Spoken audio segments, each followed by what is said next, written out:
Hi, guys. Cecile Edwards here of the Mommy Matters podcast.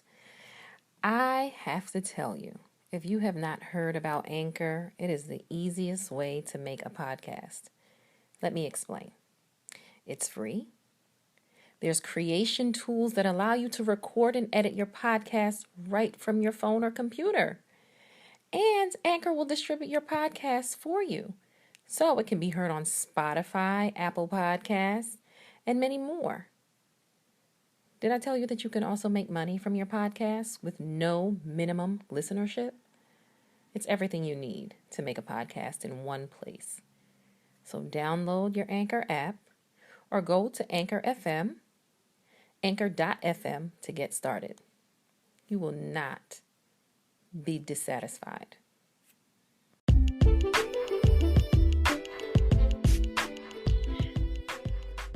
Welcome to the Mommy Matters podcast, where Mommy Matters is a double entendre that states and declares that mommies matter, where we have conversations surrounding mommy matters, from conception to pregnancy to postpartum, mother and father wounds, dating, mindfulness and self-care, spirituality, parenting, discipline, legislation, money, and so much more. It is my hope and my prayer that the information that you gather here serves as a blueprint for generational and individual ascension. Enjoy.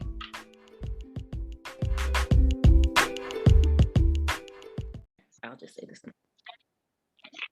All right, welcome to this month's edition of the Mommy Matters podcast, and we are talking about pregnancy, postpartum, and domestic violence.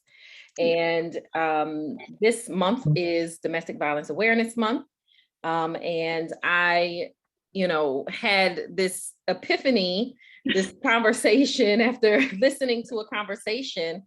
I think my mind, even though I'm in this space of mother's wellness, my mind sort of blocked out the possibility of this because of how it's so sick. It's so egregious that a woman would be harmed. But then I became even more disgusted by reading some of these facts, and so I went and looked up some facts about this topic. And I found this fact sheet through the National Coalition Against Domestic Violence. And I want to read just a few of them. There's quite a few statistics, but I want to read a few of them before I introduce my guest, who is going to share her story.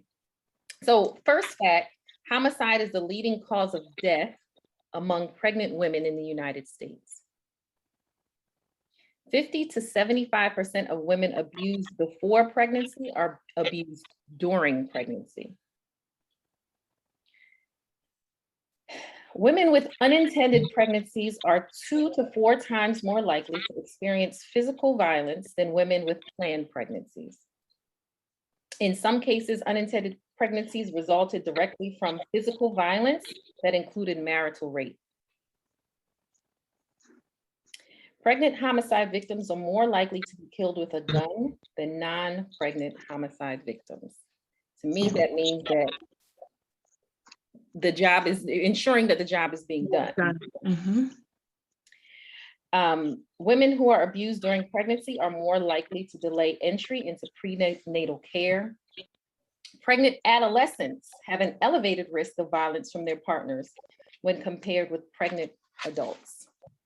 Wow. Intimate partner violence during pregnancy is linked to depression, substance abuse, smoking, anemia, first and second trimester bleeding, less than optimal weight gain, and unhealthy eating patterns. Another fact that I came across, which is something to be aware of, is that women who are abused have a lesser connection with their child. So we know that connection that mothers have with their children, even before pregnancy, quite frankly, but during pregnancy and definitely after pregnancy, is critical to the brain development and the development of the child. Yeah. So all of these facts are make me think so much, but I'm not going to continue to talk because I want Lorina to introduce herself and to get into discussing, telling us more about herself. So Lorina, thank you so much for joining. You're welcome. So tell us about yourself first, what you do, etc. Okay, well, my name is Lorina. I am a survivor of domestic violence. But before I had ever experienced anything like that, I was the owner of a business. I own a holistic beauty business. I focus on clients who need internal and external healing. We start with the internal and evolve to external beauty services. But I also am a licensed certified doula, which transpired throughout my domestic violence because I was so alone and so mistreated. But I am a mother. I have 3 children and 1 on the way. 2 of those children were conceived and born into a domestic violence relationship. So I'm here. That's what I am. I'm here. I'm present. You are a survivor. I'm alive and I'm thriving. You are alive. Your children are alive, and you're here to share your story that will hopefully bless someone, heal someone, encourage someone to step out of their situation, encourage family members to look at the relationships differently. Right? Then they look at the relationships that some of their family members may be in. Okay, so that's another element to this that we don't often talk about. For sure. And so I guess I don't, how would you share, how do you share your story about how everything transpired? I typically haven't, I really haven't. It's here and there pieces, and it's ironic that we got in touch this week just because my case, my court case actually has just finally been pulled for me to testify for next week, and it's been on hold for 2 years because of COVID. Oh, wow. So I didn't really feel like there was a lot of space to share. Here and there I shared pieces of my testimony because family, friends, clients, people saw me go through it and get out of it. But it never really felt like there was a lot of space to truly share because it was so humiliating. Like outside of the hurt and the pain and all that, I think the delay in leaving and the delay in sharing came from being humiliated. Like, how did someone like me or anyone, how did I get here? Like, how did I allow this? I just felt like I really felt at fault. I really felt guilty and ashamed. And even when I did start to try to share it with law enforcement, with counselors, I still felt this tone of like, well, what took you so long? Like that kind of thing. Or why didn't you say anything sooner? Or when the first time happened, why didn't you call the police? There's like all these questions. And then on the opposite side of the spectrum was, I would have never, you should have done this, you should have done that. Nobody could have ever treated me like that. I would have killed him. And, so on both sides, you hear society say either you took too long, I doubt you're telling the truth. And on the other side, it was like, I told you it wasn't perfect. I told you he was no good. And like it just made it really difficult to share. So I'm kind of glad to have this opportunity to kind of open up the box of where it started for me. And now that I've talked to other women who have reached out saying, your story sounds like mine, it kind of seems like it's a recurring theme.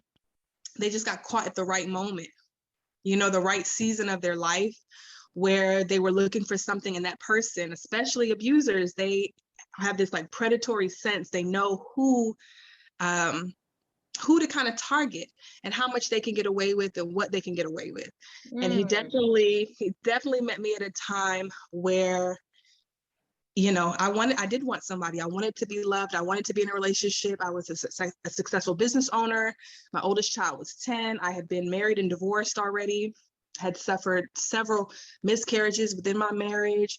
And so for someone to come along who was a single father, I thought was admirable. He had dreams and aspirations, and I had fulfilled a lot of mine. It was like, I could help him. He doesn't have a lot, but I don't need a lot because I have my own stuff, So it was like all the promises. He knew what to promise. He knew how much to deliver. and how much not to deliver.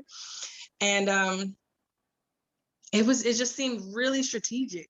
Immediately, he was in love and infatuated, and we're going to have a family, and I'm going to give you those babies. God's going to bless us. He would pray over my womb. Wow. And say that the reason why I lost those other children was because he wasn't there yet.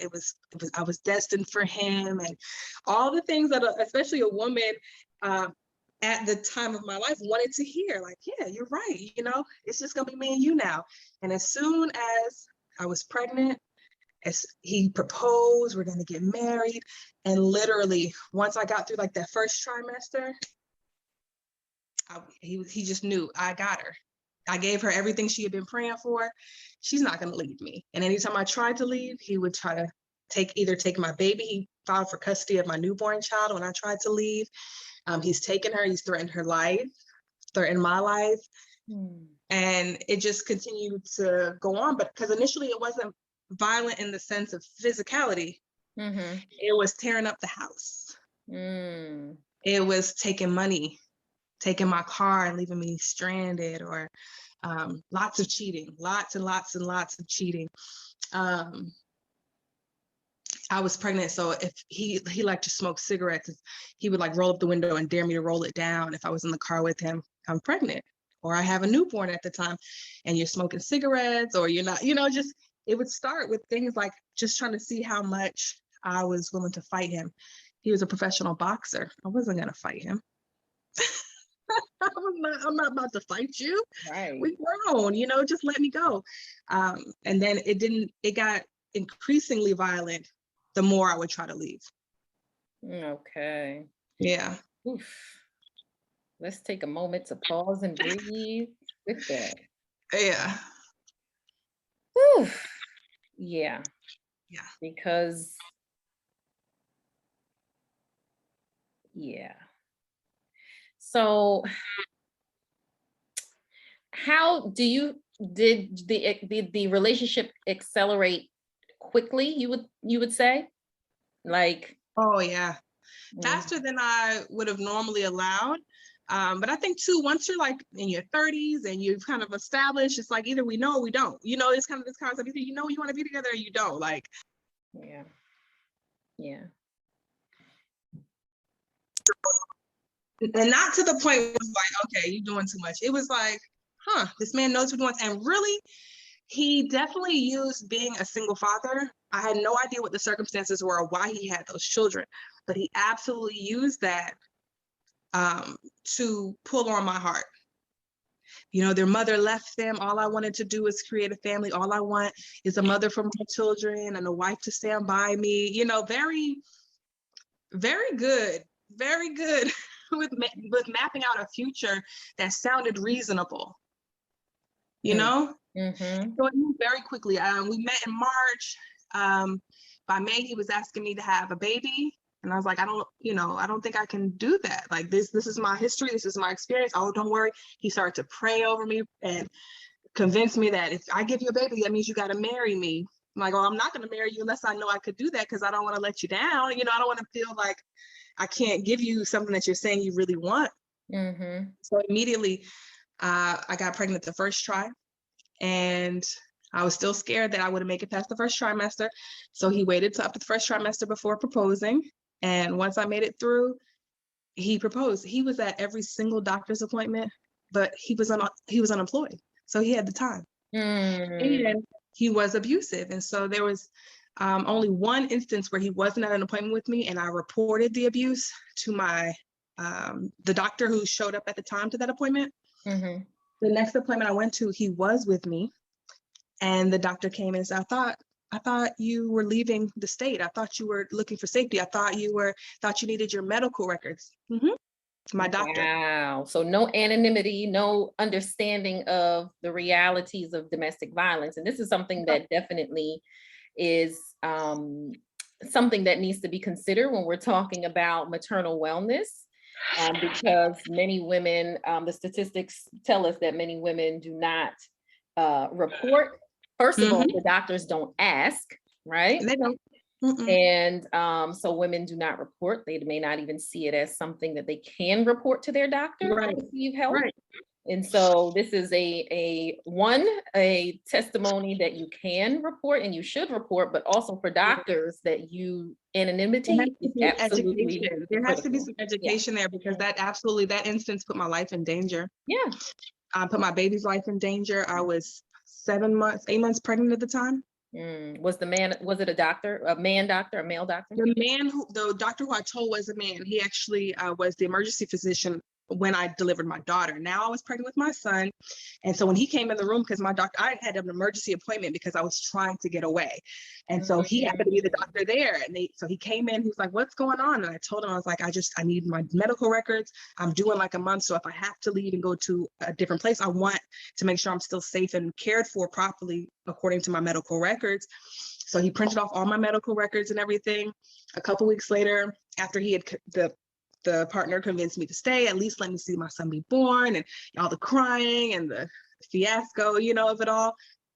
He met me at my next, because I wouldn't let him around. He met me at the next appointment, and the female doctor who was actually my OB had apparently been relayed the message that I was planning to leave. This was the circumstance. So when she walked into the room, oh, you're here. I thought you were leaving. I thought you were.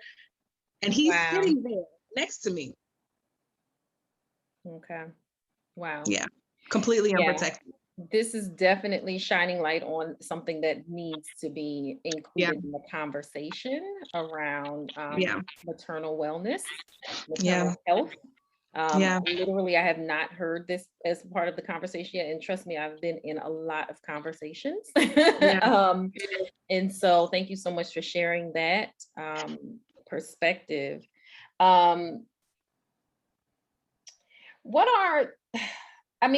You definitely were active in the process of trying to leave. And we know that domestic violence, the statistics show us that domestic violence victims they leave before they fully leave. I think it's like 5 or 6 times, 7 times maybe. Before they actually leave. And that's for a lot of different reasons, So, it could be because of financial reasons. It could be because they have no one else, no one else. As you said, there's a lot of guilt and shame around, experiencing this, and people oftentimes do not understand. And so they think that it's just a mere thing of, just getting up and leaving. While it can be, it can but it takes a lot of strategy. Right. You have to be smart and not emotional, which is hard to be especially when you're pregnant or have just given birth, because now you're in mama bear mode. So you want to leave because you feel like that's a safe thing to do, but you also know how much danger that could bring you and your babies now. And so it's like this, you're like torn, is it that bad? Can I figure this out? Like, maybe it was me, because abuse is really psychological. Once they've gotten you to believe that they are capable of hurting you, they don't actually have to really hurt you anymore.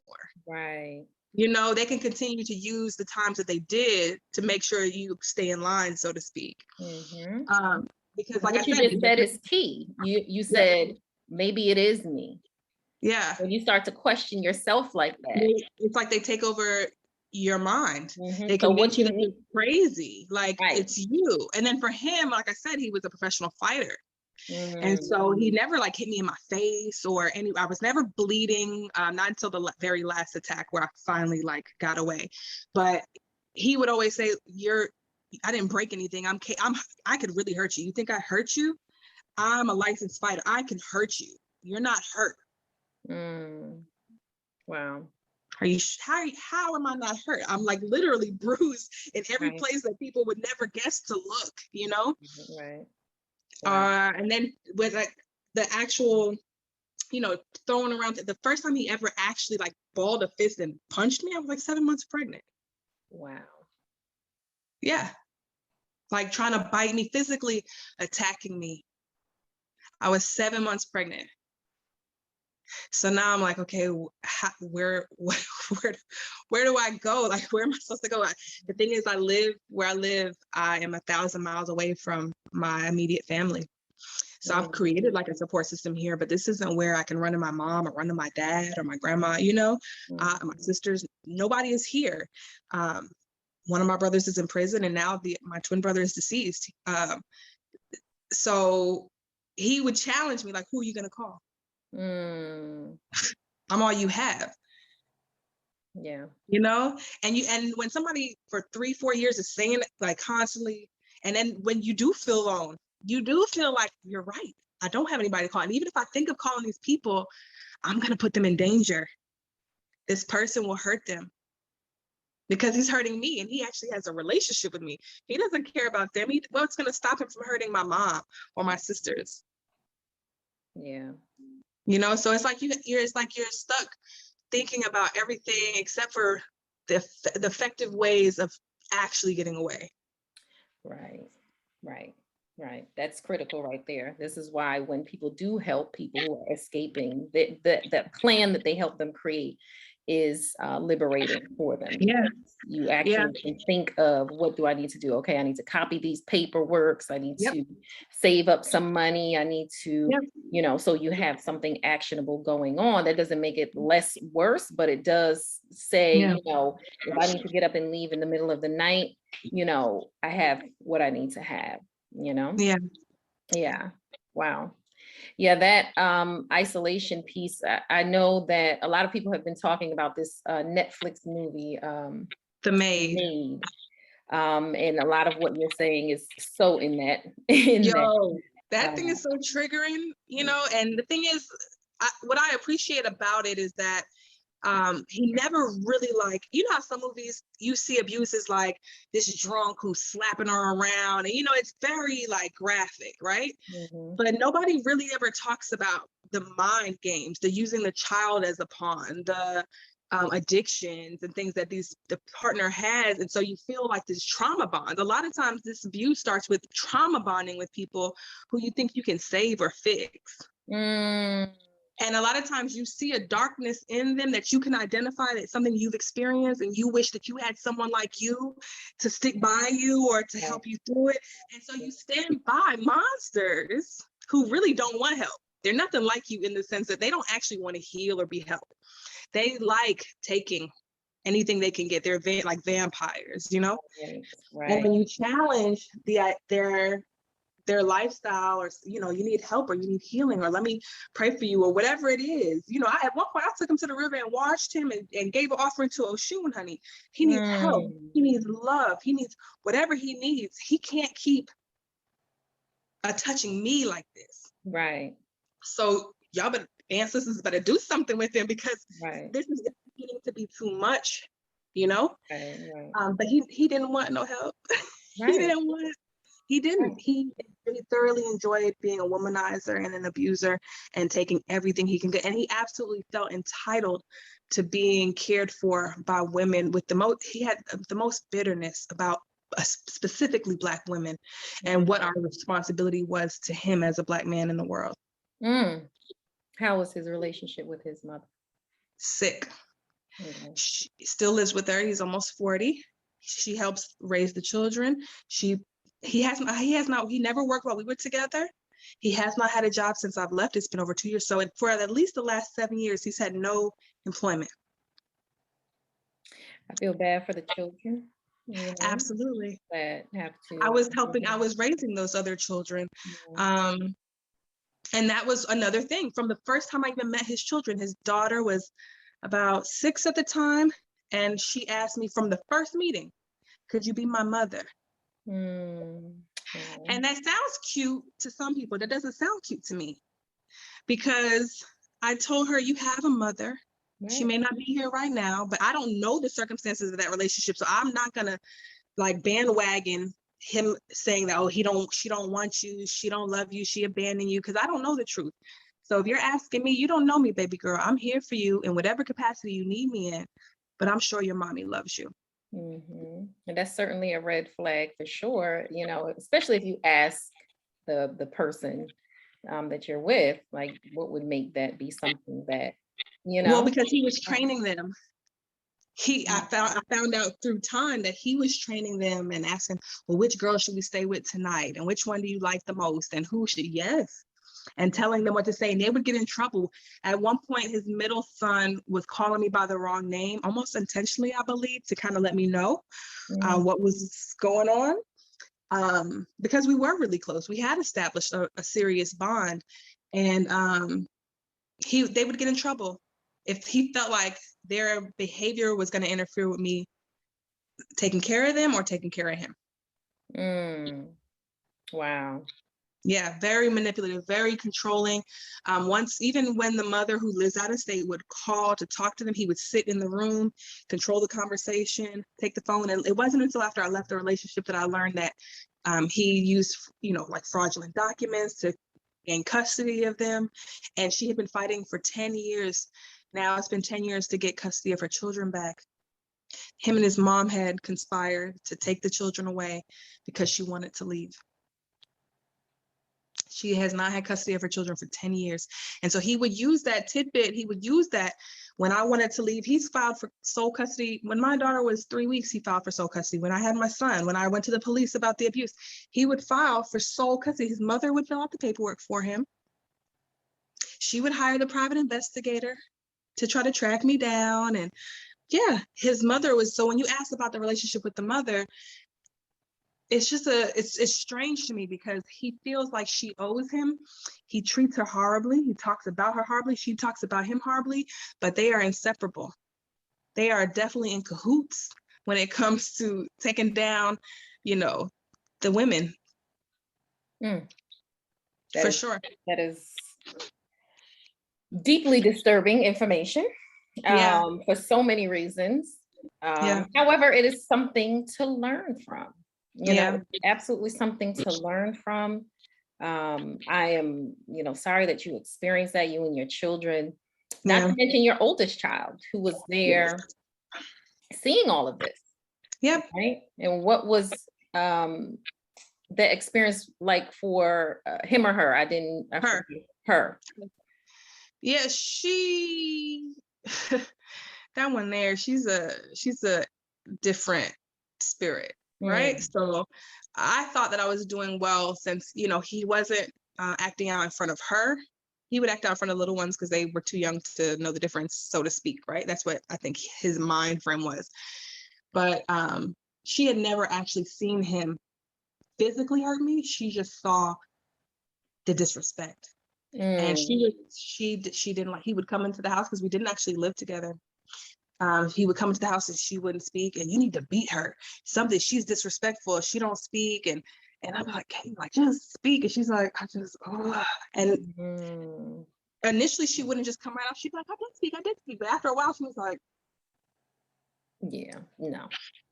So literally the last instance, she's really one of the biggest reasons, wake-up calls that I had to, it's time to go. The last incident that actually sent me to the police department, she was actually with her dad for the weekend and happened to ask to come home in the middle of an escalated crisis that he and I were going through. And she was like, I'm staying the night, because she knew he would leave. He hadn't left. He had actually been holding me hostage in my home for several days. She didn't know that. And so she asked her dad if she could come over, and she came over. And we were laying in bed. She put on a movie. This girl is something serious. Tyler Perry. What's the movie where the mom set the daughter up with the fiance, but he's whipping her butt? Oh, and yeah. Telling her to stick with him, like, he got money, he got, Right. So she put this movie on, and the stripper part where he leaves and the fiance walks in and smacks the heck out of her. She pauses the movie. She says, Mom, he's hitting you? He's doing this to you? And I was just like, so embarrassed. Like, it's like, oh my God, that's what you think? And she was like, something's going on. What is our plan? He's not good. And I had to explain to her, I said, I know what the movies look like, but I don't want you to picture me like that. Like, just know that I'm trying. I'm really, really trying, because months before that, we had met with her father, and I told her, I was like, hey, I'm in danger. This is what's going on.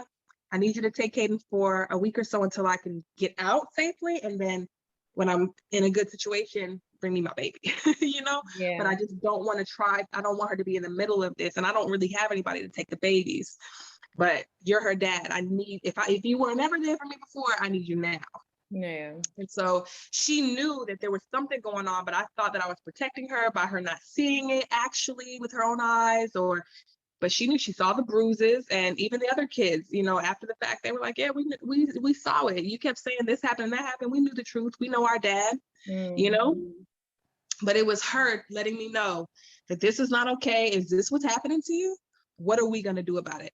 It's not a child's place to figure out how to survive this. Right. It wasn't a child's place to tell me to get out, you know?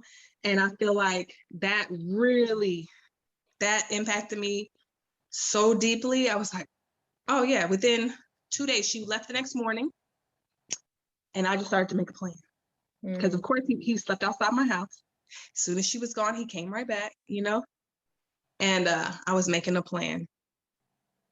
And as soon as he got away, as soon as he left the house again, I'd left with nothing. I grabbed my children, I got in the car, went straight to the police station. Never looked back, never saw him again. We had court, you know, there's restraining orders, there's all these different things, but he stopped contacting me about 2 weeks after that because he kept calling and texting and begging and crying. And he used to always fake sick or something. He would always fake some type of tragedy to get me to come to his rescue. And I wasn't coming. Right. And, yeah.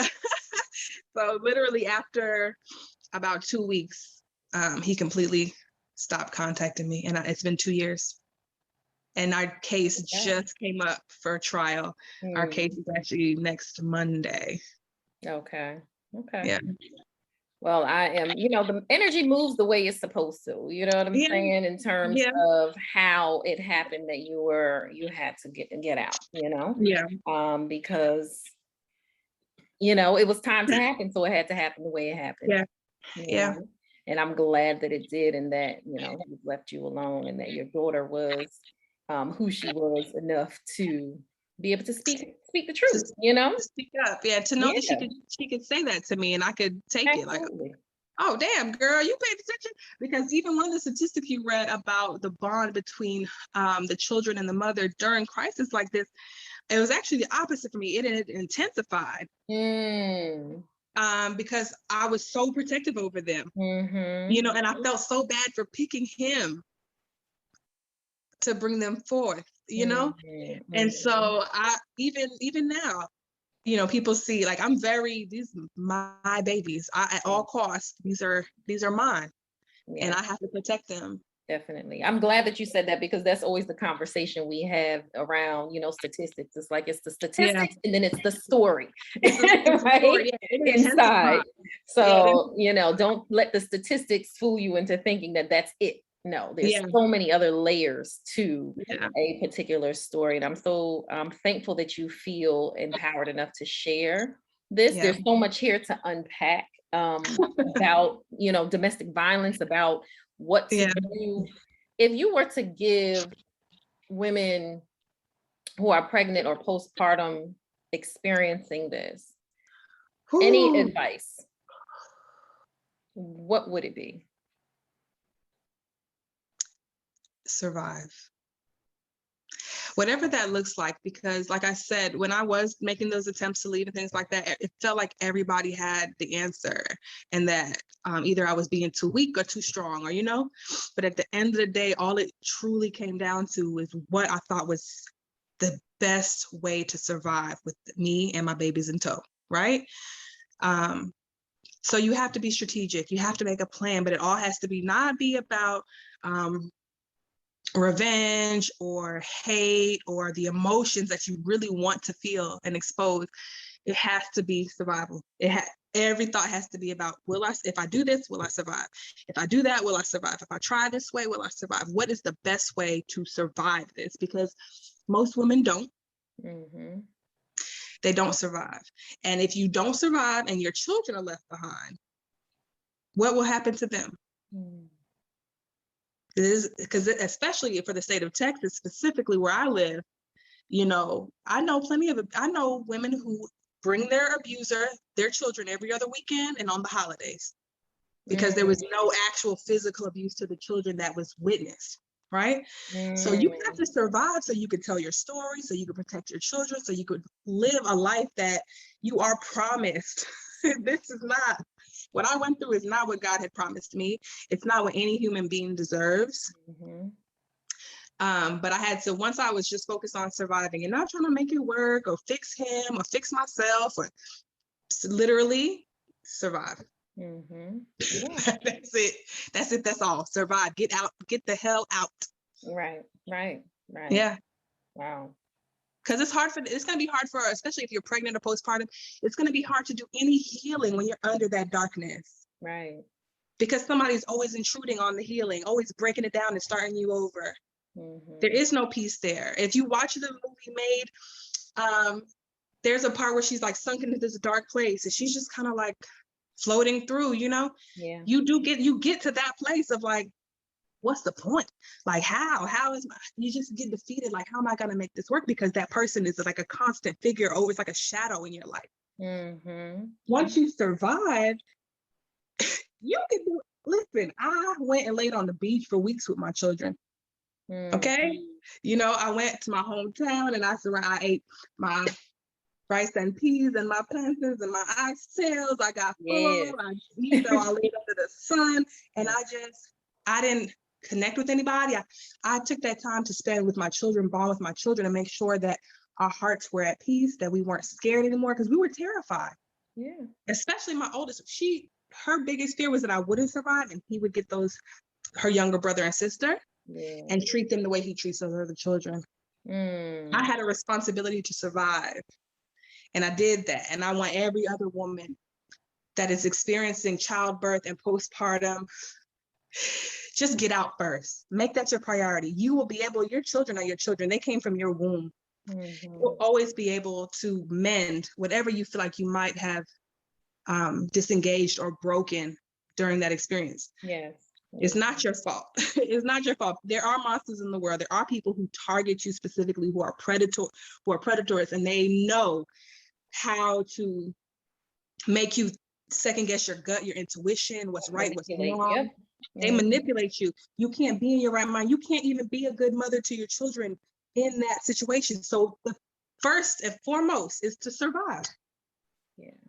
Then you can fix all that other. Then you can make it, you can hug and kiss and lay up with your kids. Our kids slept with me. We were on a mattress on the floor for a year in a one bedroom. I rented a room somewhere that nobody could find us. It's me and you kids. Like I got y'all. Because you have peace, so they not even think about that, right? There's They peace. never even noticed. They didn't even care. You know what I mean? Yeah, peace is priceless. Yeah. You can restore anything that you feel like you've taken from your children by making certain choices and certain partners, but you cannot restore your life once it's taken. Yeah. There's nothing you could do. You have no control over the story, the children, nothing. Right. You're gone. Yeah.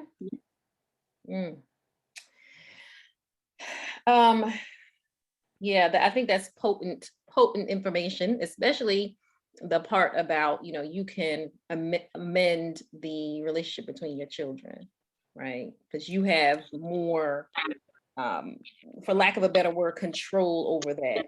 Yeah. Because of your connection. You can't necessarily mend the relationship with somebody outside of that. It's not your responsibility. It's not. Right? So don't even try to make it your responsibility. What you can mend is yourself and the connection you have with your children.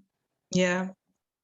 The other question or observation I have is, what are some things that friends and family can look out for, or things that they can do if they suspect that someone they know and love is in this kind of situation? Be a safe place.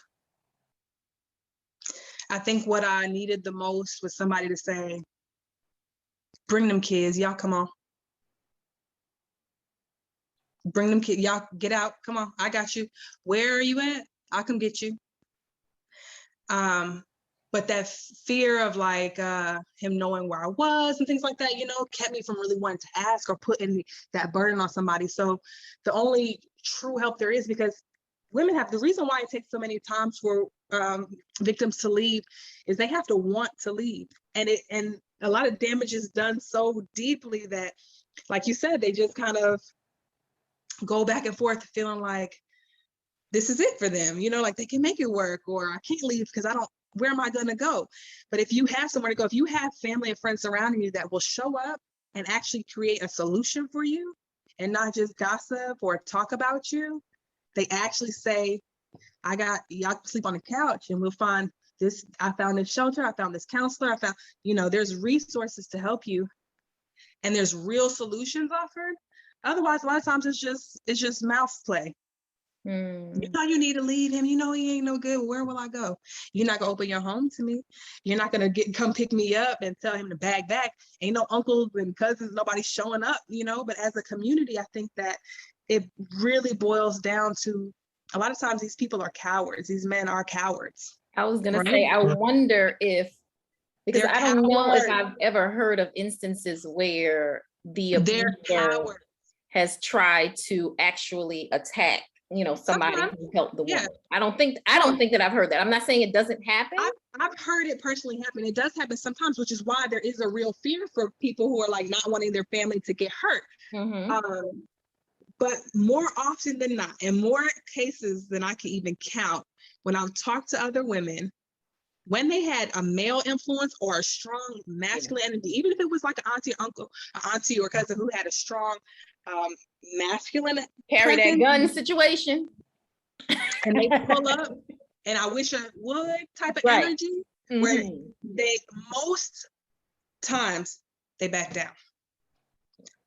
But even if you don't feel like that's the wise thing to do, to insert yourself in a violent situation to protect a loved one, it's still there. If you don't have no solution, there's nothing much for you to say. Help with the solution. Right. Tell me where to go. Tell me, okay, well, if I leave, because when I left for nothing. I had just moved into a brand new condo. I left within a couple of months, because I own my business. Look, I lost my car. I lost my place. Luckily, because of the county, they were able to release me from the lease I had just signed because I had proof of domestic violence. So there was no charge there, but still the utility bills. So by the time a year had passed, I had lost everything. A couple of people I knew from Facebook moved my things into storage for me because I was too scared to go back to my home. So I had the things that they put in storage. I ended up selling the storage so that I could have money to get a phone turned on, and so. And luckily, there were people around me who, once they realized the seriousness, they, even people who I didn't know, what do you need? Because this is not healthy. This is not okay, But for some women, they don't have that, So if there is loved ones around, the only thing I would say is, if you're going to approach this type of situation, it is delicate. Keep the judgment. We know you strong, and no man would ever try you like that. We get it. Okay, but what's the solution for the man that has hurt the person you love? Do you have somewhere that you could send them? Do you have a couple of dollars to put them in a hotel where nobody can find them so that nobody else is in danger? Is that person serious about leaving? Remind that person that they don't have to do this. You don't have to be here. There's other options, I think that's critical, the psychological piece, building them up. Building them up. Yeah, because that's, when you it's hard for you to leave when you're so broken down, as you said. You're broken down. So and the thing is, for abusers who are like my ex, he took pride in taking me from here to here. Yeah. You got money. You think you better than me. Break it. He would just break it down and break it till I felt like he had taken everything, And so to have sisters or friends or clients go, you too cute for this. You're like, what's going on, girl? What's going on? What do we need to do?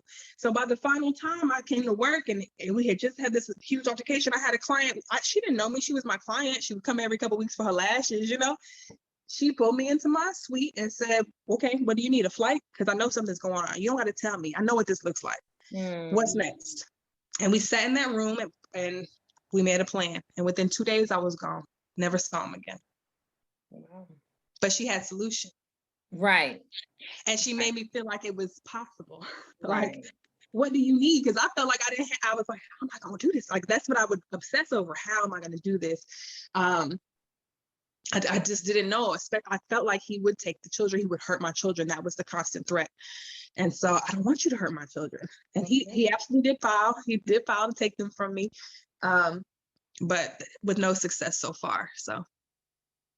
And he will not be successful. Well, no, he won't be. But he hasn't even made contact or been able to find me. So. Right. So yeah, no, that ain't happening. Yeah. So wow. So many gems dropped here for anybody to just keep yourself aware of what this may look like, or how you can assist, right? Yeah. Because these are the things that are lacking oftentimes. Community is so important and powerful. You know, it's definitely a part of the song that I sing, and being in community that you can truly trust and who truly protects you and has your back. Part of that is ensuring that you're that type of person, right? So, you know, you show up like that and you'll find people like that, right? Eventually. And so, you know, I want to thank you so much for sharing your story, because I know that it is going to save somebody. Okay? I hope so. And you are a business owner, so I want to make sure that you shout out your business, talk about your business, how people can contact you if they, you know, desire to connect with you. So what is your business? How can people get in touch? My name of my company is MTM Solutions, which stands for More Than Makeup. I did start as a makeup artist and just evolved over time into all things that it seems like women need when it comes to beauty, from the internal to the external. My Instagram is MTM Solutions CEO. That's probably the best way to contact me, because my link is there I have a book that I wrote regarding internal health. I take beauty services. I offer herbal supplements that I hand make from home, especially during this pandemic. I have a lot of clients that come to me for herbal wellness. So finding me on Instagram at MTM Solutions CEO is probably the easiest way, because everybody's on social media. But you could probably Google MTM Solutions as well. And I'll have it in the description of this episode, so you can definitely go there and find the information that you need. And thank you so much, Lorina. You're welcome. Sharing your story. I wish you the best with everything, your new baby. Yay! and just everything in life. And, you know, but that's a tidbit too. You know, that's a tidbit. This new life, there is, you know, a new person who protects and provides and is loving and loves my children. And really, a lot of times there is another chance afterwards. There is that rainbow after the storm for a lot of people. And even if you don't see it right now, I never guessed that things would have turned around in the manner that they have, and that I would be where I am today, in standing in love and standing in truth, and being able to have a child where I'm not being abused, I'm not depressed, I'm resting, I'm healthy, and I'm able to bring life forth without that dark cloud. And I do believe that any person who is focused on surviving can have that too. Amen. Yeah. Amen. Ashe, all of it. All of that. All of it. Yes. Yes. So thank you for that. That was a perfect way to end, and perfect way to end. Thank you all for listening. And I will see you next month. Peace and love. Bye.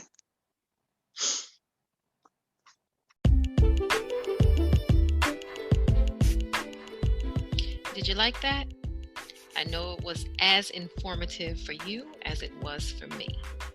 Look, this is a process for all of us. And to keep this process going, I would love to invite you to donate to our podcast.